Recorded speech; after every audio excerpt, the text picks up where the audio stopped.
2016-17 நிதியாண்டுக்கான திருத்திய பட்ஜெட் அறிக்கையை நிதியமைச்சர் ஓ பன்னீர்செல்வம் சட்டப்பேரவையில் தாக்கல் செய்தார். நிதியமைச்சராக ஓ பன்னீர்செல்வம் தாக்கல் செய்த 7வது பட்ஜெட் இதுவாகும்.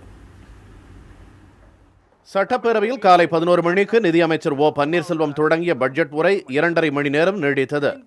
இந்த 2016-17 நிதியாண்டுக்கான பட்ஜெட்டில் அதிமுக தேர்தல் அறிக்கையில் இடம்பெற்றிருந்த பல அம்சங்களுக்கு நிதி ஒதுக்கப்பட்டுள்ளது.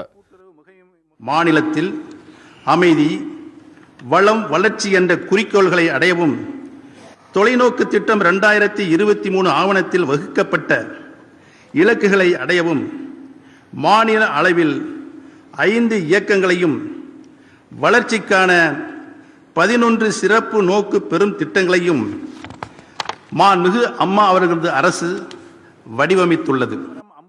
கல்வி, வேளாண் துறைகளுக்கு இந்த பட்ஜெட்டில் கூடுதலாக நிதி ஒதுக்கப்பட்டுள்ளது. திருத்திய பட்ஜெட் மீதான பொது விவாதம் வரும் திங்களன்று தொடங்க உள்ளது. பொது விவாதம் மற்றும் மானிய கோரிக்கைகள் என 27 நாட்களுக்கு சட்டப்பேரவை நடைபெற உள்ளது. இதனை அலுவல் ஆய்வுக்குழு கூட்டத்திற்கு பின்னர் சபாநாயகர் தனபால் அறிவித்துள்ளார். திங்கட்கிழமை சபை கூடுது. திங்கட்கிழமையிலிருந்து வெள்ளிக்கிழமை வரலை 29ஆம் தேதி வரை பொது விவாதம், இந்த மானிய கோரிக்கை, இந்த பட்ஜெட் பொது விவாதம் நடைபெறும். 29ஆம் தேதி 28ஆம் தேதியே எதிர்கட்சி தலைவர்கள் உட்பட எல்லா தலைவர்களும் பேசி முடிச்சிடுறாங்க. 29ஆம் தேதி நிதியமைச்சர் பதிலுரை அளிக்கிறார். அதுக்கு பின்னிட்டு 1ஆம் தேதி மானிய கோரிக்கைகள் ஆரம்பிக்குது.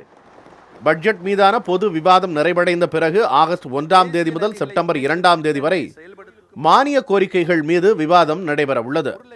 முதல் நாளில் கூட்டுறவுத்துறை மீதான மானிய கோரிக்கையும், அடுத்தடுத்த நாட்களில் மதுவிலக்குத்துறை, நகராட்சி நிர்வாகம், உயர்கல்வித்துறை உள்ளிட்ட துறைகள் மீதும் விவாதம் நடக்கிறது.